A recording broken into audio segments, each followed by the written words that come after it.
گوہر شاہی مرحبا، السلام علیکم ورحمۃ اللہ وبرکاتہ۔ مولوی، عالم، ان کی زبانوں میں مٹھاس ہوتی، ان کی تقریر سن کے بڑا اچھا مزہ آتا ہے۔ مولوی کی باتیں سن کے، اس کی تقریر سن کے بڑا مزہ آتا ہے، اور دویش کی زبان میں کڑواہٹ ہوتی۔ ان کی تقریر سن کے بندہ کہتا ہے بات صحیح ہے لیکن طریقہ غلط ہے۔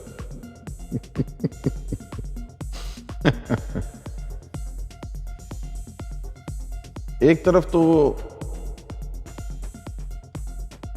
اخلاقیات ہوتی ہیں جس میں قرآن مجید میں حکم آیا ہے کہ لوگوں سے اچھی طرح بات کرو۔ انگریزی میں اگر ہم کہیں تو کہیں گے اسپیک جینٹلی، لیکن مسلمان قوم کو ہر معاملے میں غلو کی عادت ہے، ایگزیجریشن۔ سویٹ بنیں گے تو اتنے سویٹ ہو جائیں گے کہ جو آپ کی تقریر سن رہے ہیں ان کو ڈائبٹیز ہو جائے گی۔ یعنی اس میں جو مبالغہ آرائی ہے، ایگزیجریشن، مبالغہ آرائی۔ آرائی نکلا ہے رائے سے، رائے کا مطلب ہے اوپینین۔ اگر ایک اوپینین ہو تو رائے، اور اوپینینز ہوں، ایک سے زیادہ رائے ہو تو وہ کہلاتی ہے آرا۔ اور آرا کا ناؤن بنائیں ہم تو آرائی۔ وہ خوش آمدی اور چرب زبانی اور چاپلوسی کے زمرے میں آ جاتا ہے۔ دوسرا یہ کہ جو آپ کے دلوں کی اصلاح کرے گا، جو آپ کے نفس کی اصلاح کرے گا، اس کے لیے پرہیز کرنا پڑتا ہے اس کو کہ وہ میٹھی زبان میں بات نہ کرے۔ جس طرح اسلام میں عورتوں کو حکم ہے کہ کسی غیر مرد سے نرمی سے بات نہ کریں۔ کوئی بات کر رہے ہوں تو بالکل سپاٹ لہجہ ہو، نرمی نہ ہو عورت کی زبان میں۔ یہ میں آپ کے لیے جوس لے کے، ہاں رکھ دو، کیا میں یہاں بیٹھ جاؤں؟ ہاں وہاں بیٹھ جاؤ۔ یہ لہجہ اپنانا ہوگا عورت۔ اور اگر کوئی جوس لائے اور آپ یہ کہیں، خاتون اجی بڑی مہربانی آپ کی، کیا کرم نوازی آپ کی، تشریف لائیے بیٹھیے، اس سے غلط مطلب لے لے گا وہ۔ تو غیر مرد سے بات کرتے ہوئے سپاٹ لہجہ، بدتمیزی نہ کرے، لیکن لہجے میں کوئی یعنی تعریفی انداز نہ ہو، مشکوریت نہ ہو۔ اور جو نفس شکن ہوتا ہے اس کو بھی حکم ہے کہ وہ نفس پاک کرنے کا کوئی طریقہ جانے نہ دے۔ کلام بھی کرے تو اس طریقے سے کہ نفس کو امیدیں نہ بن جائیں۔ نفس شکن کو، دلوں کو زندہ کرنے والے طبیب القلب کہلاتے ہیں۔ جو دلوں کو اللہ کے ذکر سے آباد کرتے ہیں وہ کہلاتے ہیں طبیب القلب، دلوں کے ڈاکٹر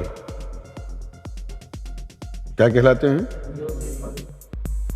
دلوں کے ڈاکٹر. اور نفس شکن جو نفس پاک کرنے پر مامور ہے، ان کو یہ بات چھپانی پڑتی ہے سالکین سے کہ وہ ان سے راضی ہو گئے ہیں، جب تک کہ اس کا نفس پاک نہ ہو جائے. پھر جب قلب کی جوان ہونے کی بات آتی ہے، پھر لہجہ ترش کرنا پڑتا ہے اس کو، تا وقت یہ کہ اس کی مکمل صفائی نہ ہو جائے اور وہ درجہ کمال کو نہ پہنچ جائے، اس وقت تک رہنما، رہبر، مرشد اپنی کلام میں ترش رویہ رکھتا ہے. مولوی کی باتوں میں قصے اور کہانی ہوتی ہے، ہمارے مسلمانوں میں اس کو کہتے ہیں قصے. ہمارے مولوی کیا کرتے ہیں؟ قصے اور کہانیاں بتاتے ہیں. قرآن مجید میں بھی بہت ساری اسٹوریز ہیں، وہ اسٹوریز بیان کرتے رہتے ہیں، آپ سنتے رہتے ہیں. اور مزے کی بات یہ ہے، جب رمضان آتا ہے تو رمضان کے فضائل بیان ہوتے ہیں، اور اس طریقے سے بیان ہوتے ہیں کہ جیسے کسی مسلمان کو رمضان کا پتہ ہی نہیں ہے کہ کیا ہوتا ہے. سارا مہینہ رمضان کے فضائل میں گزر جاتا ہے. رمضان کے جو فیوز و برکات ہیں اس سے فیضیاب نہیں ہو پاتے. سنتے رہتے ہیں رمضان کی یہ فضیلت ہے، رمضان کی وہ فضیلت ہے. محرم آئے گا تو ہم کربلا کی کہانیاں سنیں گے، لیکن یہ کوشش نہیں کریں گے کہ ہمارے اندر جو شیطان چھپ کے بیٹھا ہے کہیں وہ شیطان ہم کو یزید نہ بنا دے. اگر تو نے اپنے دل میں اللہ کے ذکر، اللہ کے نام کو بسایا نہیں ہے تو پھر تو یزیدیت کے راستے پہ چل رہا ہے. کسی بھی وقت یزید بن سکتا ہے. الغرض یہ کہ ہم ہر مبارک مہینے کی فضیلتیں سنتے رہتے ہیں. قرآن مجید میں واضح طور پر آ گیا ہے کہ نماز جو ہے مومنوں پر فرض ہے.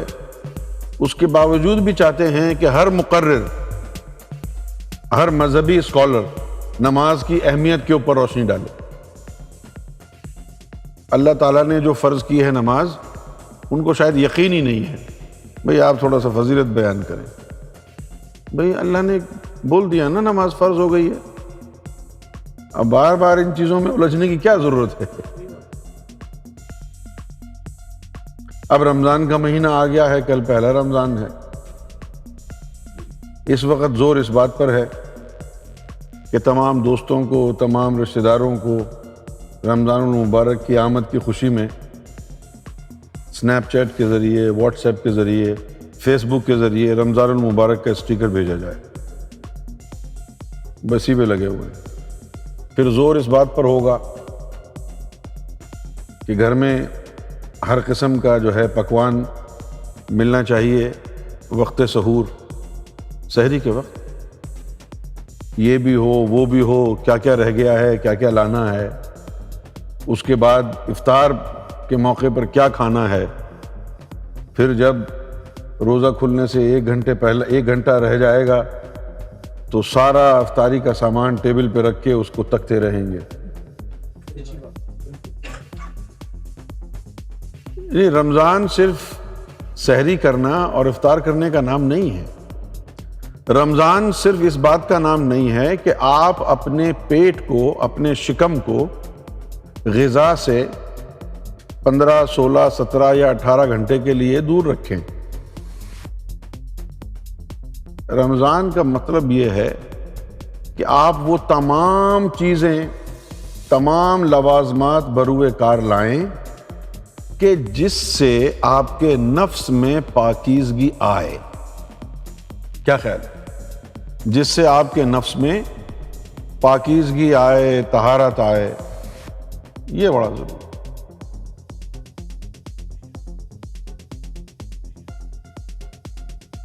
یہ جو تراویح ہے، یہ تراویح اس لیے پڑھی جاتی ہیں کہ دن بھر آپ بھوک اور پیاس سے نفس کو ٹیم کرتے ہیں، اردو میں پتہ نہیں کیا کہتے ہیں. Throughout the day, you keep your stomach deprived of the food and water. And this is how you cut off the supply of nar. اور رات کو تراویح پڑھنی ہے کہ قرآن مجید جو پڑھا جا رہا ہے تراویح میں وہ آپ سنیں اور قرآن مجید کی تلاوت کا نور آپ کے قلب میں جائے. لیکن اگر آپ کا قلب ہی مردہ ہے تو پھر تراویح بیکار ہوگی. بھئی اہل اسلام تو اسی الجھن میں رہے ہیں کہ تراویح کی رکعت 10 ہونی چاہیے، 8 ہونی چاہیے یا 20 ہونی چاہیے، مستحب کیا ہے، سنت کیا ہے، فرض کیا ہے، واجب کیا ہے، انہی چکروں میں لگے رہتے ہیں. جو اصل مقصد ہے اس کی طرف دھیان ہی نہیں.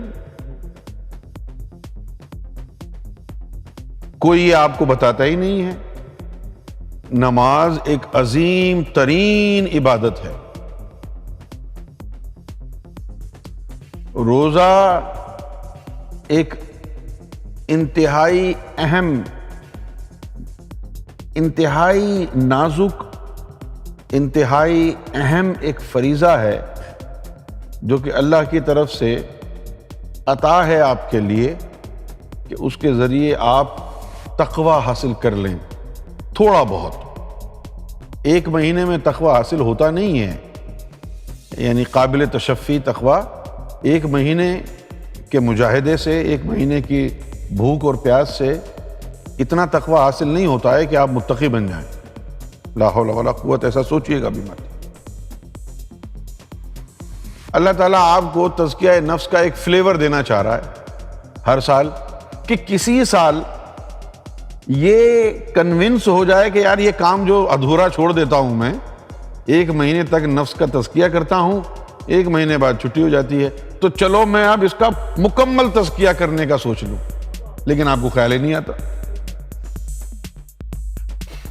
قرآن مجید میں کیا لکھا ہے؟ قد افلح من تزکا. سب اس راستے پہ چل رہے ہیں نا، دین کے راستے پہ، رب کے راستے پہ. تو اس میں کامیاب کون ہوگا؟ اس میں کامیاب وہ ہوگا کہ جس نے اپنے نفس کا تزکیہ کر لیا، اپنے نفس کو پاک کر لیا. اہل اسلام کو یہ نہیں معلوم کہ تزکیہ نفس اگر وہ کرنا چاہیں گے تو پہلا اسٹیپ کیا ہوگا. فرض کیا کہ آج کوئی یہ تہیہ کر لیتا ہے کہ جناب میں تزکیہ نفس میں کرنا چاہتا ہوں. اب وہ شروع کہاں سے کرے گا تزکیہ نفس؟ اس کے لیے تو آپ کو نفس کی حقیقت کو پہلے سمجھنا ہوگا. کیا خیال ہے؟ جس طرح آپ گاڑی خریدنے جاتے ہیں تو آپ کو پتا ہوتا ہے نا کہ آپ نے اسٹک شفٹ گاڑی خریدنی ہے یا آٹومیٹک خریدنی ہے. آپ کو اگر صرف آٹومیٹک گاڑی چلانی آتی ہے، اسٹک شفٹ چلانی آتی نہیں، تو اگر اسٹک شفٹ گاڑی آ گئی تو آپ سے چلے گی نہیں، بیکار جائے گی. اہم جو نقطہ میں بیان کرنا چاہتا ہوں وہ یہ ہے کہ فی الوقت اس زمانے میں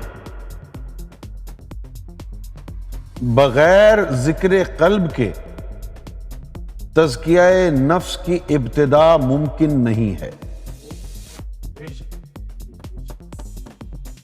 پہلے ہو جاتا تھا.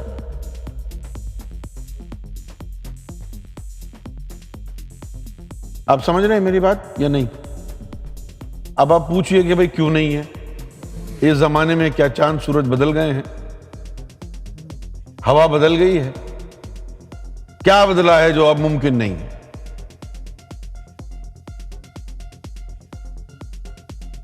میں بتاتا ہوں. اچھا، مولا علی کے اوپر بھی ایک جو ہے الزام تھا. ہاں، وہ الزام یہ تھا کہ لوگ یہ کہتے تھے کہ یہ جو مولا علی ہیں، خیر وہ مولا تو نہیں کہتے تھے، وہ کہتے تھے کہ یہ جو علی ہیں یہ کسی کی بات نہیں سنتے، بس اپنی ہی چلاتے ہیں. اکھڑ مزاج. تو وہ اکھڑ مزاج اس لیے تھے، کسی کی بات اس لیے نہیں سنتے تھے کہ وہ علم کا دروازہ ہیں. نبی پاک صلی اللہ علیہ وسلم ان کی زبان میں بولتے تھے، نبی پاک صلی اللہ علیہ وسلم ان کے کان میں نصیحت کرتے تھے.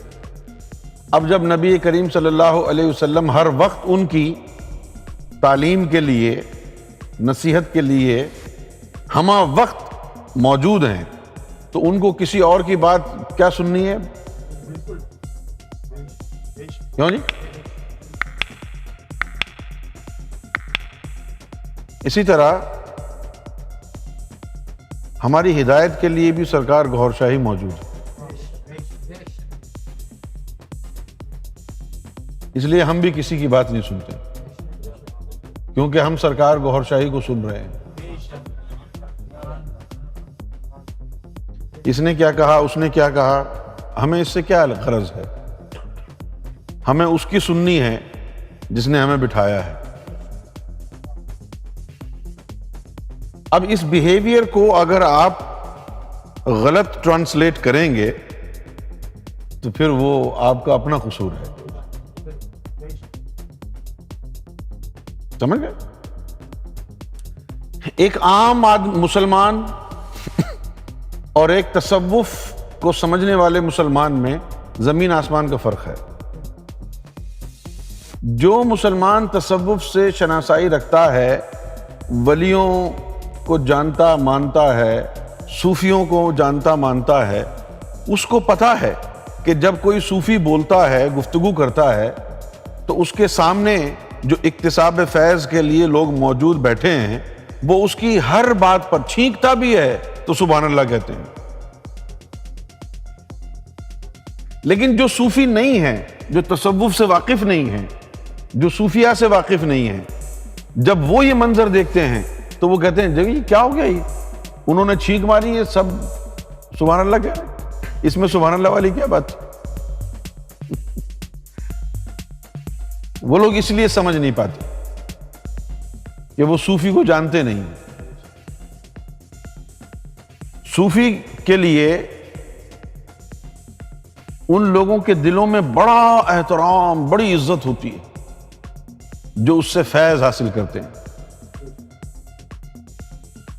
ویسے تو لوگ علماء کا بھی ادب کرتے ہیں، مولویوں کا بھی ادب کرتے ہیں، لیکن اپنی زندگی کے فیصلے مولویوں پہ نہیں چھوڑتے. اور یہ جو صوفی ہوتا ہے، صوفی کو جو ماننے والے ہیں، اپنی زندگی کے سارے فیصلے وہ صوفی کی ہدایت میں کرتے ہیں. ان کی زندگی کے ہر شعبے میں ان کا جو رہبر ہے، جو ان کا رہنما ہے، اس کے مشورے، اس کی ہدایات اولین ترجیح رکھتے ہیں. یہ جو صوفی کو عزت ملی ہے، اس عزت کو کہتے ہیں اللہ کی طرف سے عطا کردہ عزت. وَتُعِزُّ مَن تَشَاءُ وَتُذِلُّ مَن تَشَاءُ. جس کو وہ چاہتا ہے اس کو عزت دیتا ہے، جس کو وہ چاہتا ہے اس کو وہ ذلت دیتا ہے.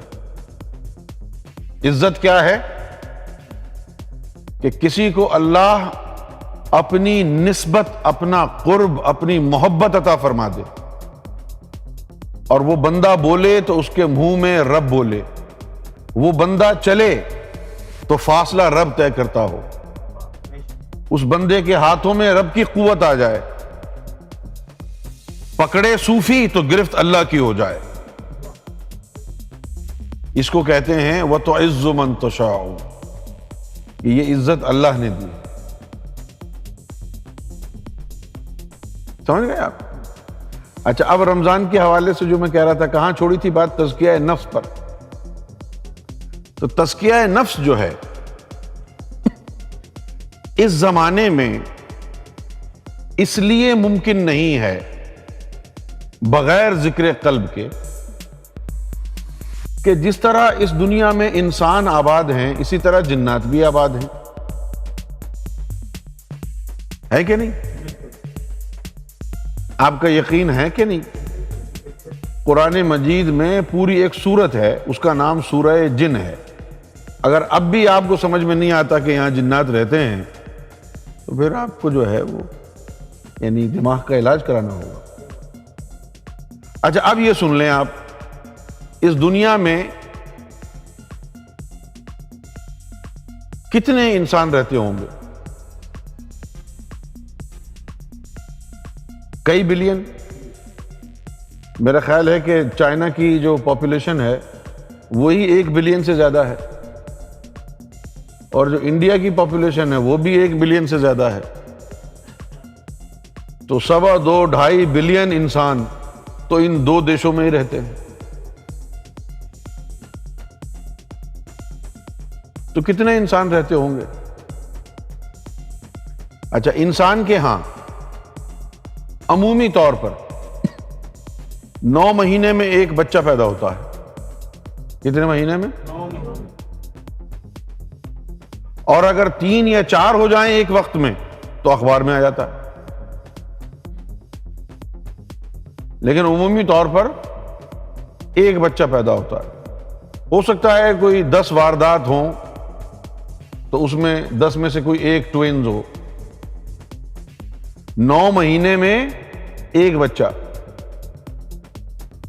اور پھر اس کے ساتھ کئی دیشوں میں یہ کہا جاتا ہے کہ بھئی پوری زندگی میں بس 2 بچے ہو جائیں تو اچھا ہے. بچے 2 ہی اچھے. اور پھر وہ فیملی پلاننگ اور یہ اور وہ اور کنٹرسپشن کے اصول اور یہ اور وہ سب جو ہے اس لیے کیا جا رہا ہے کہ انسانوں کی آبادی کم ہو. بڑھانے کے لیے تھوڑی ہوتا ہے فیملی پلاننگ. بڑے آبادی کم کرنے کے لیے. ایسا ہی ہے نا؟ جیسے کہ چائنا میں ایک بڑے عرصے تک پابندی رہی کہ بس ایک بچہ جائز ہے، یعنی الاؤ ہے. تو اگر یہ نہ ہوتا، یہ پابندیاں نہ ہوتی تو نہ جانے کتنے انسان ہوتے. اب آ جائیں جنات کی طرف. جنات کے ہاں 9 مہینے میں بچہ نہیں ہوتا، 6 مہینے میں ہوتا. جنات کے ہاں 6 مہینے. ہمارے انسانوں کے ہاں عمومی طور پر ایک بچہ ہوتا ہے، اور جنات کے ہاں عمومی طور پر 80 بچے ہوتے ہیں ایک وقت میں. یعنی عمومی طور پر. کبھی اگر 200 ہو جائیں تو شاید ان کے بھی اخباروں میں آتا ہوگا.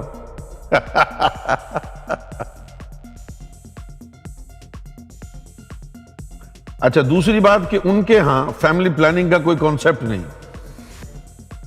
ہمارے ہاں تو ہے، انسانوں کے ہاں تو آبادی اس کے باوجود بھی کئی بلینز پر مبنی ہے. ہمارے ہاں 9 مہینے میں ایک بچہ، ان کے ہاں 6 مہینے میں 80 بچے ایک جن کے. کیا خیال ہے؟ کچھ لوگ کہتے ہیں، کچھ عورتیں کہتی ہیں کہ جی رات کو جب میں سو رہی تھی تو میں نے دیکھا کوئی مجھے ہاتھ لگا رہا ہے، یہاں تک کہ کوئی نظر نہیں آتا لیکن خواتین کے ساتھ ہم بستری کر کے چلا جاتا. یہ جنات ہیں. مجھ سے ایک شخص نے پوچھا کہ بھئی ایسا ایک خاتون کے ساتھ معاملہ ہے، اب میں کیا کہوں؟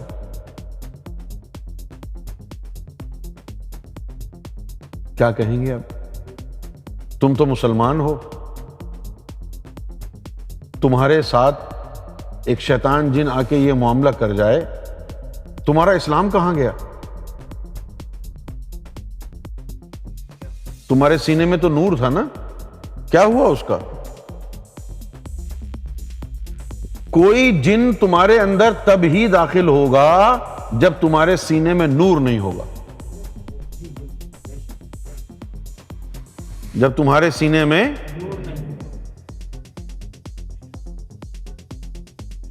عام انسانوں کے نفس رات کو جسم سے نکل جاتے ہیں اور دیگر جو جنات ہیں اور نفوس ہیں ان کے ساتھ شغل میلہ کرتے ہیں.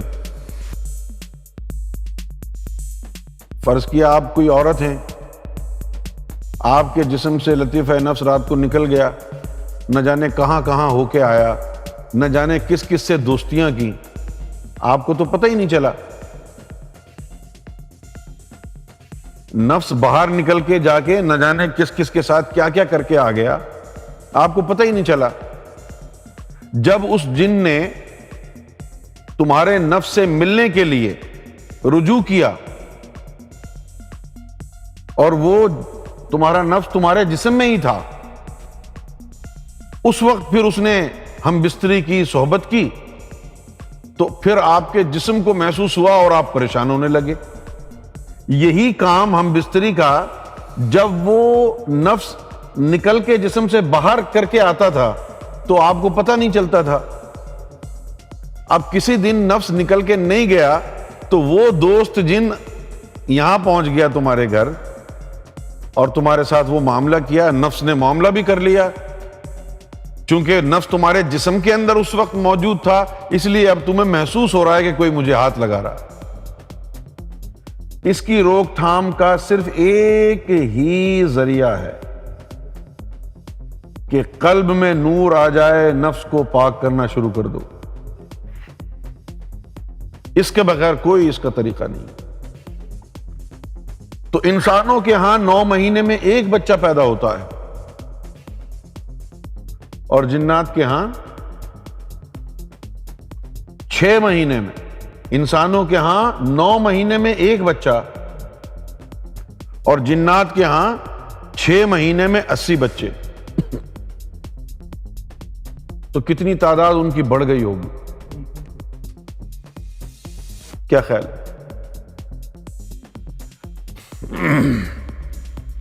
اس کمرے میں سردی ہو اور خالی ہو تو سردی بڑھے گی، اور اگر اس کمرے میں بہت سردی ہو لیکن کھچا کھچ انسان یہاں آ کر کے بھر جائیں تو آپ آدھے گھنٹے بعد دیکھیں گے کہ سردی ختم ہو گئی.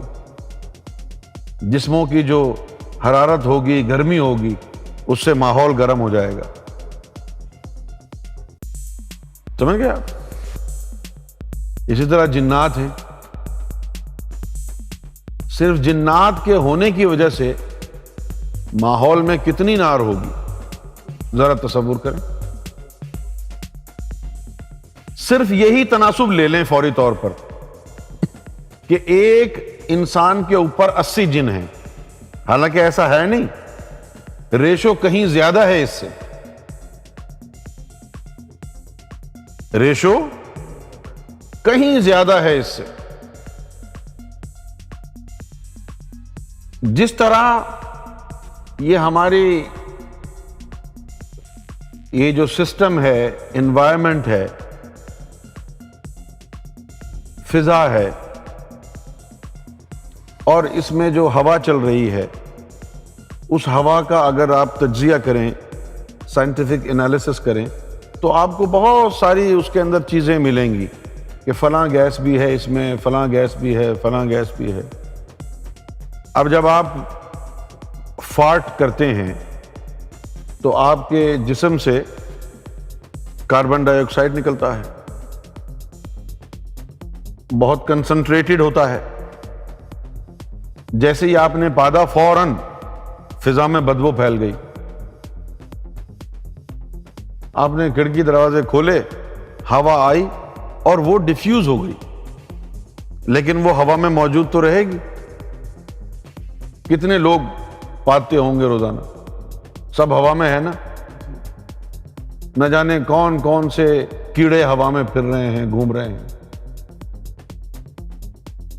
سمجھ گئے آپ؟ ہم سانس لے رہے ہیں، پہلے سانس ہمارے لنگس میں جاتا ہے،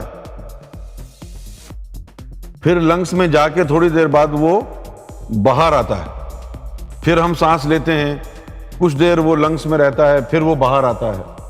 ہمارے لنگس میں نہ جانے کیا کیا چیزیں موجود ہیں، نہ جانے کون کون سے اجزاء ہیں۔ کوئی شراب پیتا ہے، کوئی سگریٹ پیتا ہے، کوئی بابا کھاتا ہے، کوئی نہ جانے کیا کھاتا ہے، کوئی نسوار کھاتا ہے، نہ جانے کیا کیا آل فال جو ہے وہ لوگ کھاتے رہتے ہیں۔ وہ تمام چیزیں ہمارے جسم میں ہیں، وہ جو سانس ہمارے پھیپھڑوں سے لگ کے واپس آ رہا ہے وہ سانس ہم بھی لے رہے ہیں۔ کتنی پولوشن ہے یہ! آپ دیکھیں شہروں کے اندر جو ہوا چلتی ہے، آپ کو سانس لینے میں اتنا مزہ نہیں آتا ہے جتنا کہ آپ دور دراز پہاڑی علاقوں میں چلے جائیں، سرسبز علاقوں میں، ہل سٹیشن پہ چلے جائیں، وہاں پر آکسیجن وہاں پر ہوا میں زیادہ ہوتی ہے، یہاں آکسیجن کم ہے۔ تو ہم جو سانس لے رہے ہیں، when we inhale, we have no idea the type of air that we inhale consists of what.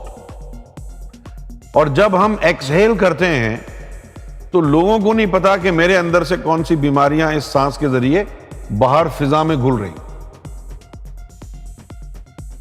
We're contributing a lot to different types of diseases. سمجھے آپ؟ اسی طریقے سے جنات ہیں۔ اس وقت جنات کی تعداد اتنی ہے کہ اگر آپ کو جنات نظر آنے لگ جائیں اور آپ یہ سوچیں کہ میں پاؤں بچا بچا کر کے اس طرح چلوں کہ کوئی جن میرے پاؤں میں نہ آ جائے، تو آپ چل نہیں سکتے۔ سرکار امام مہدی گوھر شاہی نے ارشاد فرمایا، تقریباً 17-18 سال پہلے، کہ جنات کی تعداد بڑھ گئی ہے۔ پہلے تم لوگ تزکیہ نفس کرنے کے لیے ترک حیوانیات کرتے تھے، گوشت کھانا چھوڑ دیتے تھے، دودھ دہی یہ تمام چیزیں چھوڑ دیتے تھے کیونکہ اس میں نار زیادہ ہے۔ سبزیاں کھاتے تھے، سبزیوں میں نار اتنی نہیں ہوتی تھی۔ پھر آپ نے فرمایا کہ دیکھو، اپنی ریش مبارک کی طرف اشارہ کر کے فرمایا، اس وقت 18 سال پہلے فرمایا کہ دیکھو اب داڑھی جو ہے، بال شیو کرو، خط بناؤ، تو 2 دن کے اندر بڑے بڑے ہو جاتے ہیں بال۔ پہلے 1 ہفتہ لگ جاتا تھا بالوں کو اتنا بڑھنے میں۔ ایسا کیوں ہوتا ہے؟ فرمایا کہ فضا میں نار کا تناسب بڑھ گیا، فضا میں نار کا تناسب بڑھ گیا ہے، اور یہ نار ہے جو بال بناتی ہے۔ اب یہ بات بھی 18 سال پہلے کی ہے۔ اس وقت پھر آپ نے یہ فرمایا کہ جنات کی زیادتی کی وجہ سے اب تل دھرنے کو جگہ نہیں ہے زمین پر یا درختوں پر۔ اور پھر اس کے بعد کیا فرمایا کہ ہم تو انسان ہیں، اللہ تعالیٰ نے ہم کو عقل و شعور دیا ہے، ہم کو اللہ تعالیٰ نے ایتھیکل ویلیوز دی ہیں، ہم کو اللہ تعالیٰ نے سوشل ویلیوز دی ہیں۔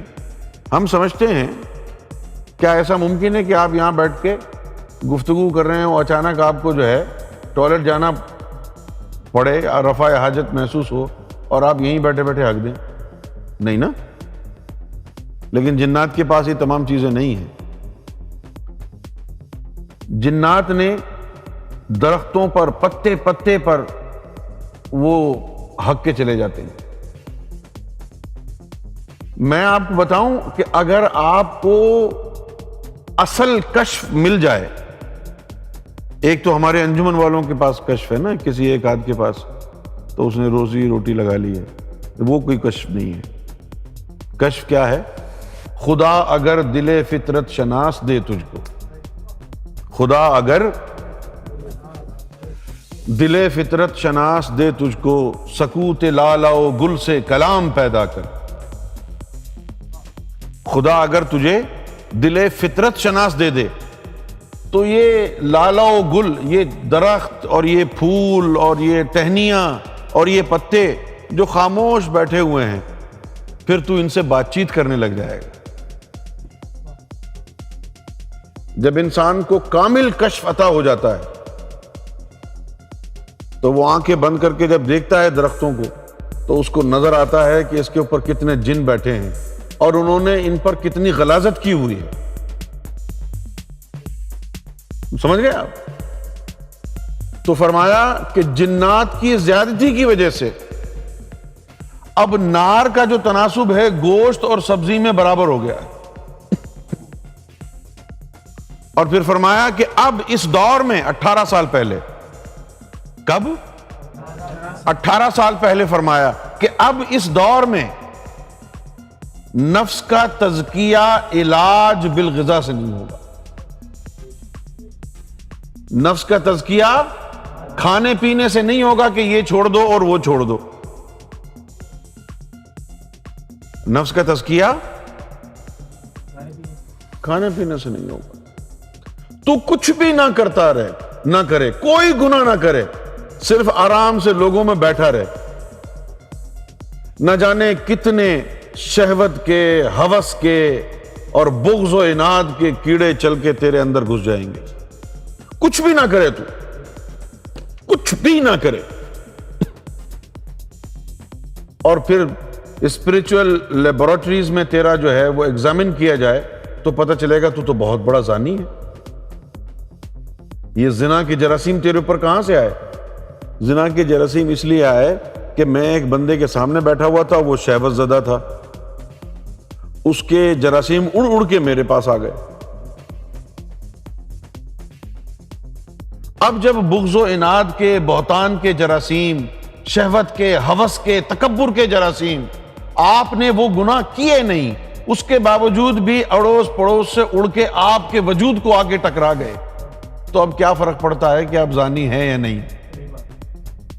وہ کیڑے تو چل رہے ہیں آپ کے اوپر۔ لہذا ان حالات میں یہ جسم کی عبادت ناکارہ جاتی ہے۔ لہذا ان حالات میں ظاہری پرہیزگاری، ظاہری زہد، ظاہری ذکر و فکر، ظاہری حمد و ثنا، ظاہری نعت، ظاہری تلاوت کوئی اثر نہیں دکھائے گی۔ اب جب کوئی اثر دکھائے گی نہیں تو آپ کا نفس کیسے پاک ہوگا؟ کھانا پینا چھوڑ دیا، چلو نار نہ آئے۔ یہ جو گھر کے اندر بیوی ہے، بچے ہیں، ماں ہے، باپ ہے اور بھائی ہے، بھتیجے، بھانجے، ماموں، چاچا، ان لوگوں کا گلا کیسے گھونٹوں میں؟ نہ جانے کون کہاں سے آیا ہے، کیا کر کے آیا ہے۔ ان کے گناہوں کے جراثیم اڑ اڑ کے آئیں گے، میرا روزہ تو گیا۔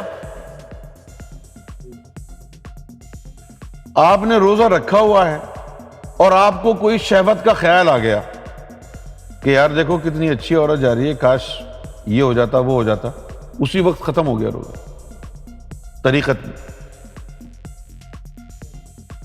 آپ تو یہ سوچ رہے ہیں کہ منہ میں پانی جائے گا تب روزہ ٹوٹے گا۔ یہ وہ تعلیم ہے، یہ وہ علم ہے، تقوی آسان نہیں ہے حاصل کرنا۔ اگر غلط خیال بھی آ گیا تو روزہ ختم ہو گیا۔ کیسے ختم ہوا؟ ہو سکتا ہے کہ 18 گھنٹے سے جو بھوکے مر رہے ہو تم نے 2-3 وقت کا کھانا نہیں کھایا، اس 3 وقت کے کھانے میں اتنی نار نہیں تھی جتنا اس ایک خیال کی وجہ سے تمہارے اندر داخل ہو گئی۔ روزے کا مقصد تو نار کو روکنا تھا۔ تو بھوکا تو رہا لیکن تو فلمیں دیکھ رہا ہے، تو گانے سن رہا ہے، آئٹم سانگ سن رہا ہے۔ بھائی کیا کرتے ہیں آج کے مسلمان؟ دن رات سحری کر کے فلم لگا کے بیٹھ گئے۔ کیا مقصد ہے روزے کا؟ کہ نار کا راستہ روکا جائے۔ چلو ٹھیک ہے، کھانا پینا چھوڑ دیا 18 گھنٹے کے لیے، وہ نار نہیں آئی، لیکن وہ جو گندے گندے ڈانس دیکھ رہے ہیں، غلط غلط باتیں کر رہے ہیں، یعنی نازیبا گفتگو کر رہے ہیں، لوگوں کے اوپر بہتان لگا رہے ہیں، تکبر کا اظہار کر رہے ہیں، لوگوں سے نفرتیں کر رہے ہیں، بغض و عناد سینے میں پالا ہوا ہے، وہ تو نار کا دھارا بہ رہا ہے۔ کیسے روزہ ہوگا؟ کیسے فیض ہوگا ایسے روزہ رکھنے سے؟ کبھی بھی تقوی حاصل نہیں ہوگا۔ اب بتائیے کہ آپ اتنے سالوں سے روزے رکھ رہے ہیں، اہل اسلام سے سوال ہے، آپ متقی بن جاتے ہیں ہر سال؟ بھائی یہ تو دیکھو، اللہ تعالیٰ نے فرمایا ہے کہ اے مومنو، ہم نے روزہ تم پر اس لیے فرض کیا ہے تاکہ تم متقی بن جاؤ، اور تم سے پہلے جو امتیں تھیں ان پر بھی ہم نے فرض کیا تھا اسی مقصد کے لیے۔ اب آپ صرف روزہ رکھے جا رہے ہیں بس دھڑا دھڑ۔ عید الفطر کے موقع پر یہ سوچتے ہیں کہ بھائی 1 مہینے پہلے میں جتنا بدماش تھا، کیا 1 مہینہ کا روزہ جو میں نے رکھے ہیں 1 مہینے کے، ان روزوں کے رکھنے کے بعد میری بدماشی اندر کی کم ہوئی ہے کہ نہیں؟ میرے اندر کا شیطان کچھ کمزور ہوا ہے کہ نہیں؟ یہ خیال ہی نہیں آتا ہے۔ جیسے ہی پتہ چلتا ہے کہ بھئی چاند نظر آ گیا عید الفطر کا، داڑھی کٹوائی، ٹوپی پھینکی، سارے کے سارا اسلام بھول گئے اور پارٹیاں شروع۔ ایسے تو نہیں ہوتا روزہ۔ تو آج کے دور میں روزے کا فائدہ ہوگا کس کو؟ آج کے دور میں روزے کا فائدہ اس کو ہوگا، دیکھو یہ جو نار آپ کے نفس میں آ رہی ہے نا، یہ صرف کھانے پینے کے وقت نہیں آتی کھانے سے، ہر وقت نار آپ کی آ رہی ہے، فضاؤں سے، ادھر سے ادھر سے، لوگوں سے میل جول رکھا ہوا ہے، ان کے باطنی کیڑے اڑ اڑ کے گناہوں کے آپ کو چپٹ رہے ہیں۔ 24 گھنٹے نار آ رہی ہے۔ اس کا ایک ہی علاج ہے کہ 24 گھنٹے نور آنا بھی شروع ہو۔ 2 گھنٹے کی تراویحوں سے تقویٰ نہیں آئے گا، 18 گھنٹے کی بھوک اور افلاس سے تقویٰ نہیں آئے گا۔ 24 گھنٹے نار آ رہی ہے، 24 گھنٹے نور آئے گا، تب فرق پڑے گا۔ 24 گھنٹے نور آئے گا تب فرق پڑے گا۔ اس کے لیے ضروری ہے کہ جو ماہ رمضان میں رمضان الکریم کے فیوز و برکات سے حقیقی معنوں میں مستفیض ہونا چاہتے ہیں، وہ ذکر قلب کی نعمت تلاش کریں تاکہ ان کے دل میں اللہ کا نام، اللہ کا ذکر اور نور داخل ہو، اور یہ دل نور بنانے کی فیکٹری بن جائے، اور 24 گھنٹے نور کی رسد شروع ہو جائے۔ جب 24 گھنٹے نور کی رسد شروع ہو جائے گی تو اندر ہی اندر نور، آپ سو رہے ہیں اور آپ کا دل اللہ اللہ کر رہا ہے۔ یہ ہر وقت کی تراویح ہے، یہ ہر وقت کی نماز ہے، یہ ہر وقت کا روزہ ہے۔ ایک دن آئے گا کہ یہ دل کی اللہ اللہ ہی تمہارے نفس کو پاک اور صاف کر دے گی۔ اللہ کی بارگاہ میں کلام ہو، اللہ کے رسول کی بارگاہ میں کلام ہو، یا اللہ کے امام مہدی کے بارے میں کلام ہو، تمام ہر طرح کا کلام ہمارے دلوں کے لیے شفا ہے۔ تنزل الرحمہ عند ذکر الصالحین، کہ جب صالحین کا ذکر ہوتا ہے تو اللہ کی رحمت برسنا شروع ہو جاتی ہے۔